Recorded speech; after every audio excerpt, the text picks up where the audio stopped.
in Bangladesh, especially Dhaka.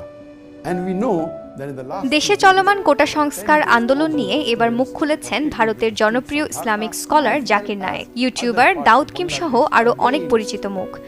সম্প্রতি এক YouTube ভিডিওতে এই অস্থির পরিস্থিতি নিয়ে উদ্বেগ প্রকাশ করেন Zakir Naik. And we pray to Allah subhanahu wa ta'ala that may He give Jannat al-Firdaus.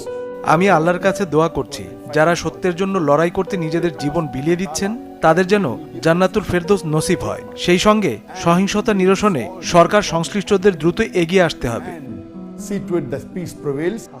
জনপ্রিয় ইউটিউবার দাউদ কিমও এক ভিডিও বার্তার মাধ্যমে বাংলাদেশি ছাত্রদের পাশে আছে বলে জানান। Protect our brothers and sisters, and I really hope they do apologize. আমার মতে ছাত্ররা যা করছে তা নিজেদের অধিকারের জন্য করেছে। ছাত্রদের উপর হামলা করা বিষয়টি নিন্দনীয়।